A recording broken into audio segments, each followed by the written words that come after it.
Hello, BookTube, and welcome to episode 18 of Author Interviews. And today I have the great pleasure of speaking to Mark Robinson. How are you doing, Mark? I'm good, yeah, thank you. You? I'm very well, thank you. And Mark is an author who has a story that appears in this collection of this horror anthology, I should say. It's Dark in the Mind Volume 2, which is called Worst Case Scenario. But Mark is also the author of quite a few other short stories and I believe at the moment 5 novellas, if I'm correct, Mark. Yeah, it will be, yeah, soon. And so, thank you for coming on today, Mark. It's okay, thanks for having me.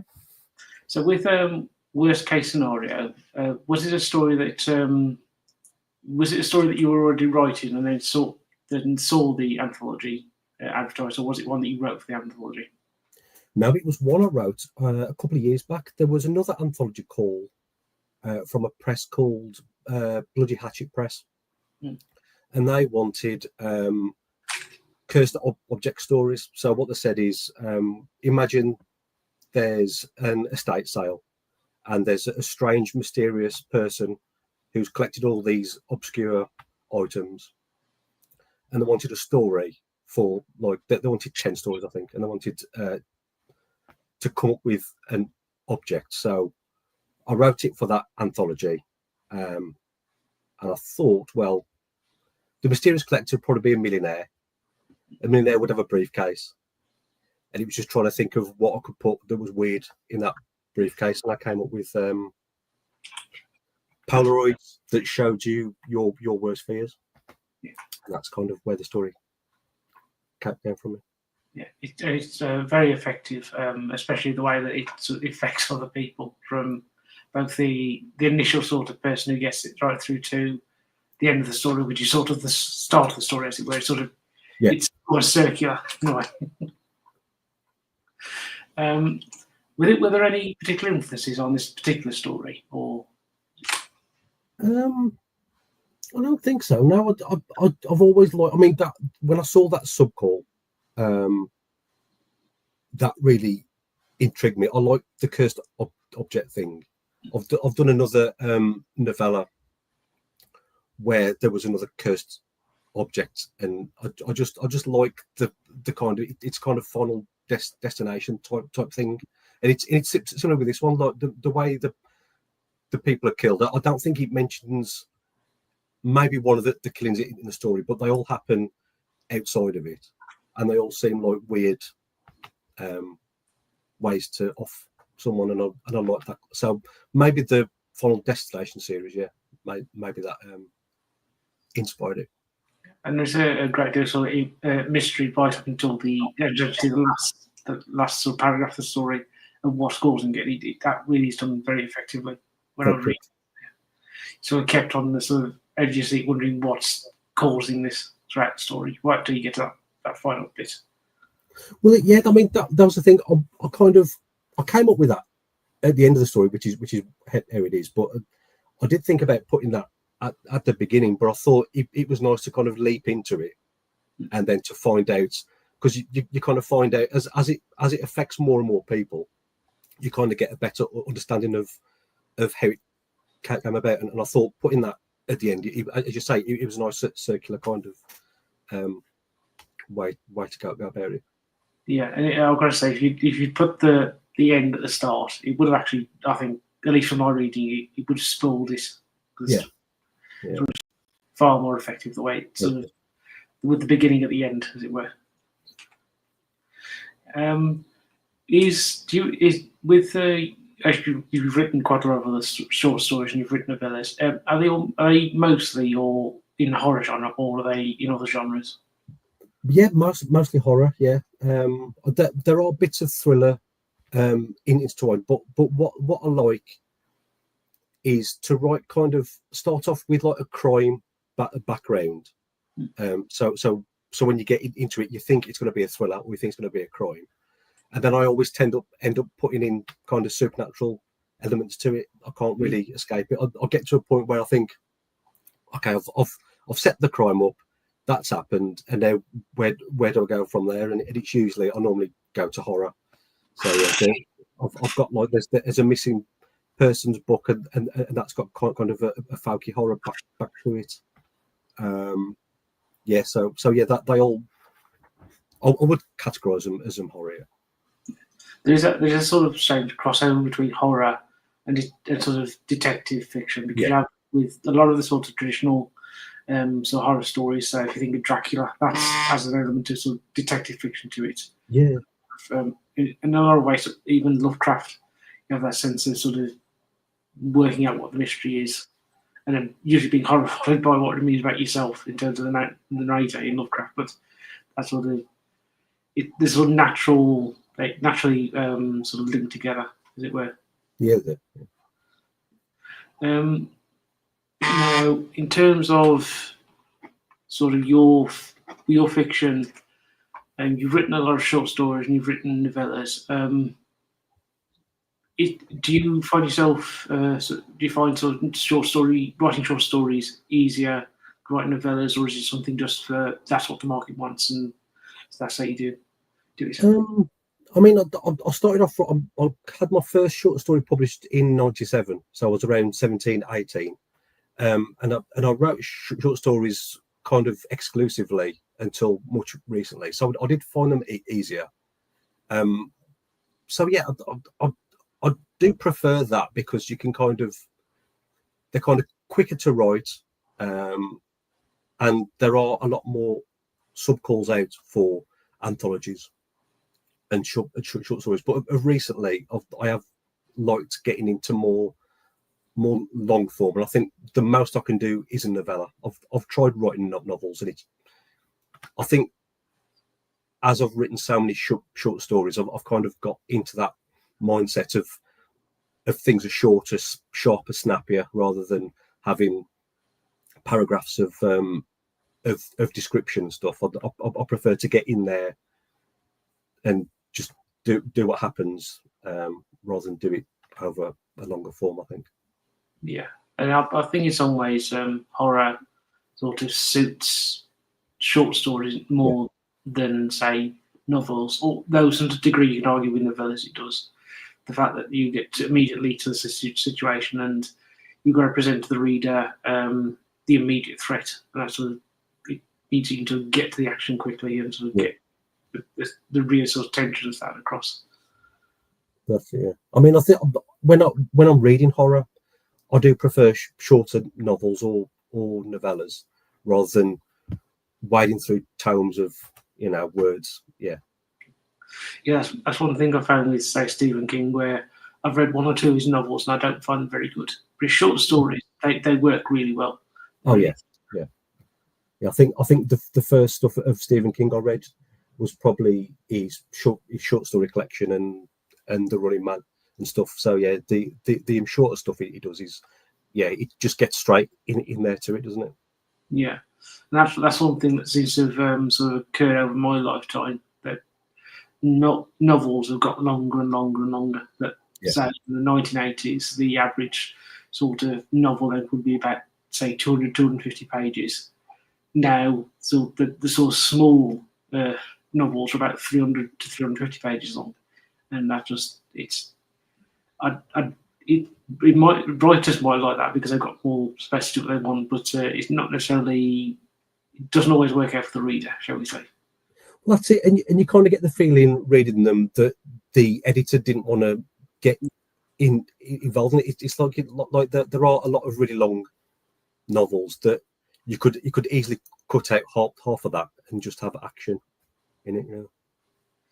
Yeah, my friend Ven, who runs another booktube channel, he's at the moment reading his way through the Wheel of Time series, and there's a section of that called The Great Slog, where I've heard some people who've read the book say you could cut quite a lot of that out down from say a couple of novels to one, and it wouldn't make much difference. Yeah. So that's I think you're right about the editors that are sometimes afraid to sort of get in there and do the job. Now, with your novellas, you mentioned the fact that the horror and they have detective elements to them, thriller elements.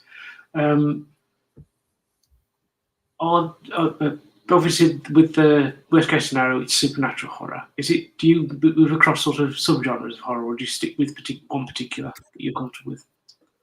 I kind of have a dabble in most of them, really. Like I say, my first novella, Dead Close, had kind of a folky horror to it. And then I've done one. My third one was Get Free, and that was more of a creature feature. And then my fourth one was like a cursed object one. That had more leanings towards the supernatural. But I'd like to kind of have a go at most subgenres, I think. In terms of sort of your writing in general, are there any particular influences on you? Not just in terms of horror, but I mean more generally in terms of fiction. Yeah, I mean, a big influence on me as a teen was Richard Lehman. I kind of read all of his stuff when I was growing up, and he was a major influence. And then I think maybe in my 20s, I got into Elmore Leonard and Chuck Palahniuk. So yeah, I kind of went away from horror, but I think Richard Lehman, the way he was kind of short, snappy writing, that's the kind of thing that I've kind of gone after, really. Yeah, obviously I've not read Lehman, but I've heard quite a lot of good things. But also on BookJoy, there's some what they seem to think of bad things about him, and all I can when they're talking about it, all I can think is, you don't need to sell me any harder. I'm happy to read it. Yeah, I think when they came out in the 80s and early 90s, it was that let's say that some of them haven't aged well, but the way I don't think you can compare to the way he actually wrote. I mean, take away some of the subject matter, the way he wrote was very there. Yeah. Yeah, there is always that issue when people are looking back at books that were written 30 years ago. You really can't hold them, even standards about 10 years later. They are of their time, and you really do have to treat them as such. Yeah. In terms of sort of, obviously you've mentioned fiction. In terms of, are there any horror film influences on you, other than say Final Destination for worst case scenario? Yeah, I think maybe the second film I watched when I was a kid and I was too young to watch it was probably the first Elm Street. Yeah. I'd say that was quite an influence on me. And then I like stuff like House. There's 80s horror comedy, House that I really loved. And I've seen a bit of a debate about whether RoboCop is a horror or not, and like stuff like that, and Thing, like all the usual ones, really. Yeah. Yeah, I've got to say, when you mentioned you watched it too early, I've heard that. I've interviewed a few horror authors, and that's a recurring thing. They watch horror films a bit too early. Yeah, I think yeah, I've seen that either reading Stephen King too early or watching horror films. Yeah, I think as kids growing up, you want to see the stuff that you're not supposed to watch. I mean, I watched that early. I watched RoboCop far too young, and I think that's probably why it's had such an influence. Yeah, I can sort of see why people would argue it's horror, especially that scene with I've forgotten the chap's name, the one when he gets hit by the car near the end. Yeah, I can't think of his name. Yeah, it just like hits then splat. Yeah, it's great. Now, with the sort of short stories that you've written, like with novellas, are they? I mean, are they a mixture of things you were writing anyway and things you were doing for anthologies, or was it? Yeah, I mean, yeah, a mixture. When it comes to short stories, I dabble in most things. There's crime, there's thrillers, horror.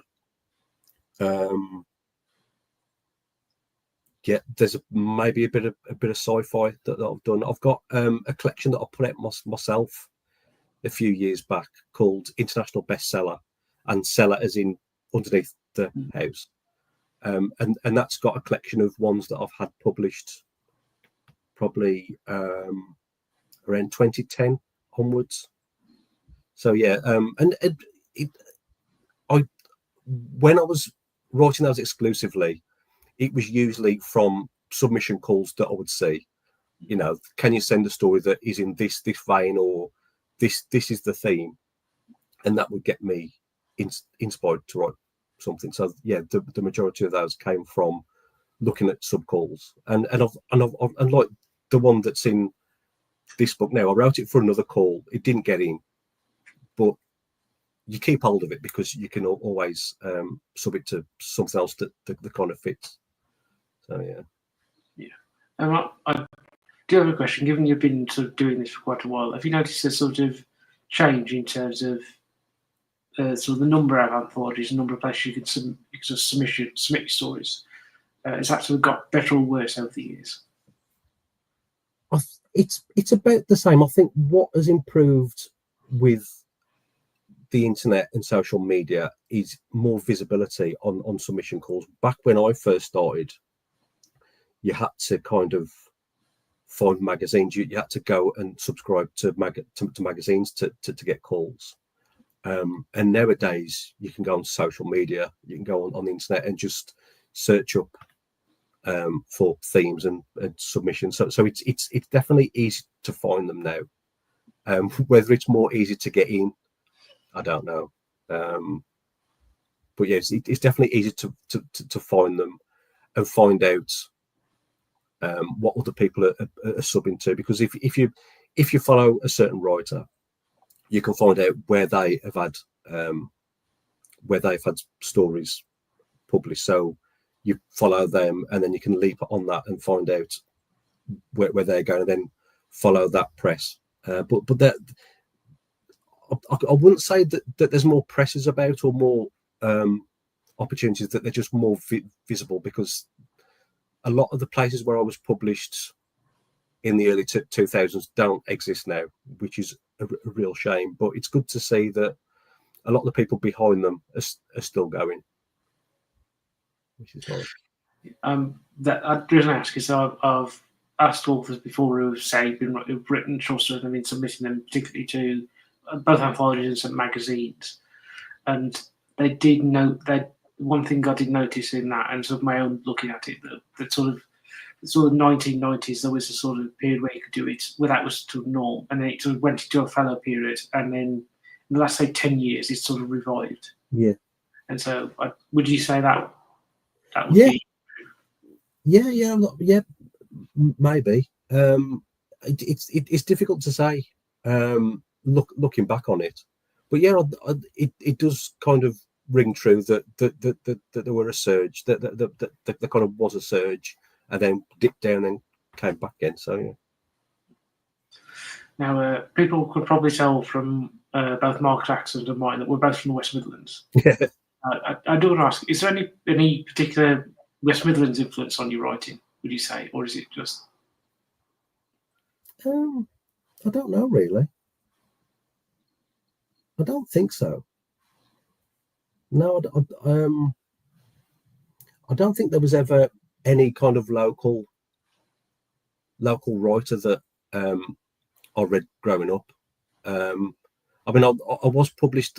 I'll say when the first story I'd published, that was in a local magazine that was based in Birmingham. But as an influence in the area, I don't think so. No. Now, when it comes to sort of writing in general, you've, as you previously said, you've been published since the late 90s. How do you think horror has sort of developed from you as you've been writing? I mean, more generally, do you think it's been a good thing or a bad thing, or roughly the same? I think the way it's progressed is probably a good thing. There's kind of new subgenres that come out. I think with the 80s, there was a lot of monster horror, a lot of gore, a lot of action, and I think of recent some of the kind of quiet horror stuff that has come out is really well done, and like that kind of polite horror that think of things that come to mind. So I think I like the way that there's new subgenres coming out and new ways of looking at horror, because I think it used to be kind of 2 or 3 different genres back then,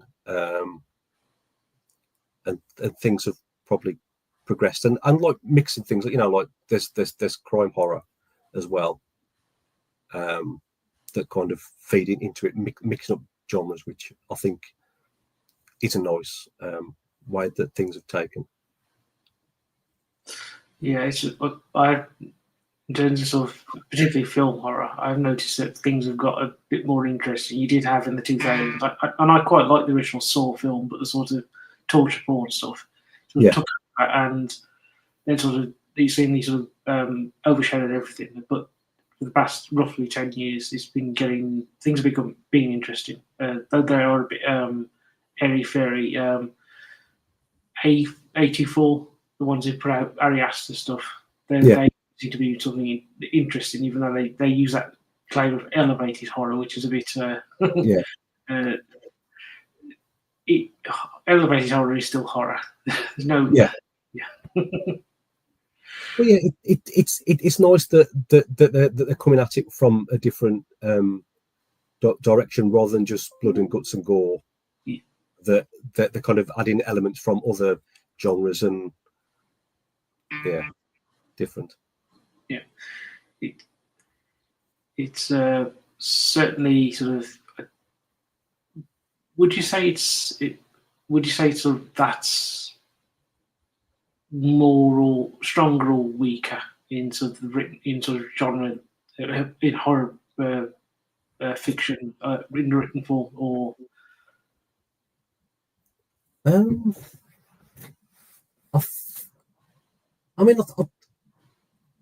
think when there's more to it, you can get scares from different ways. And I think rather than it just being action, blood and gore and slashers and stuff like that, you can get scared with things just being, just having something hovering around, and you can get scared by thinking about things rather than just so I think what they're doing recently, you can get scared without seeing blood and seeing a knife. You said that you've got you're going to have a new novella coming out. Is it your 5th one? Rod Gilley at RDG Books, who was behind the anthology. Yeah, he's accepted my novella called Doll Parts. It's about killer mannequins, and that's towards the final stages of the editing process. So I'm hoping that will be ready either towards the end of this year or beginning of next year. It's kind of I'd say if John Carpenter remade Mannequin, the 80s comedy, it'd be something along the lines of that. There is something about mannequins that lends themselves to horror. It must be that uncanny valley thing that they look human, but they're clearly not human, even though they're standing for them. Yeah, definitely.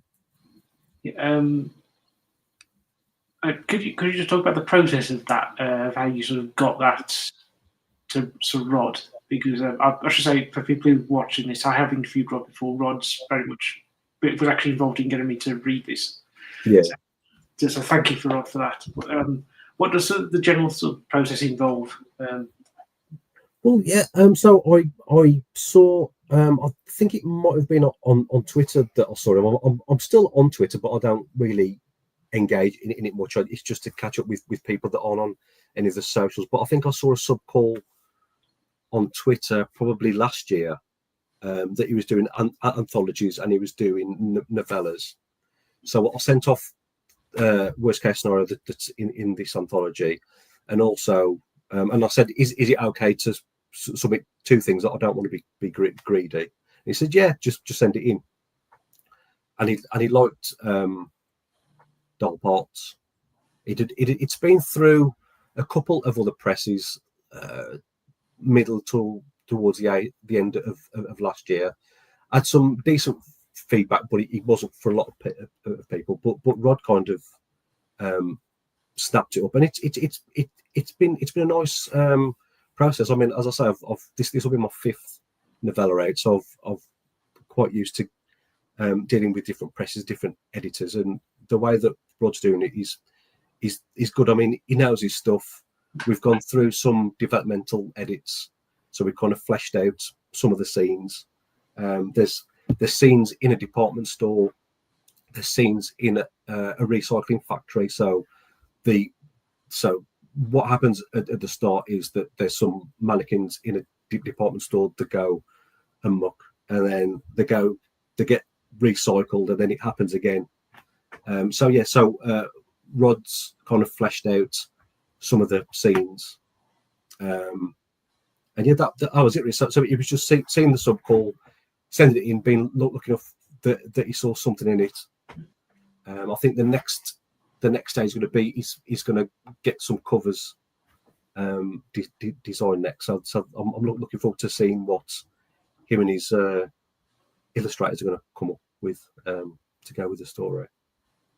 Yeah, I've got to say, look. Having looked at some of Rod, the 2 anthologies that are out so far from Rod, and as well as his own collections, he really does well on the covers. Yeah, he does. Yeah, and the good thing is, one of the conditions about me going with presses is that there's no AI involved either in the story, editing, or covers, and that's one thing that Rod stands with as well. He won't have any AI. He wants real writers, real illustrators involved. So that was another reason for giving Rod a try, really.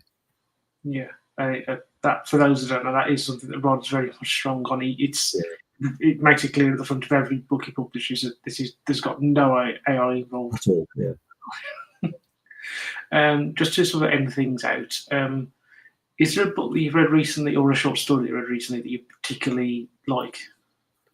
I'm in the middle of a Linwood Barclay novel at the minute. He usually does thrillers, and it's his first horror one. It's called Whistle.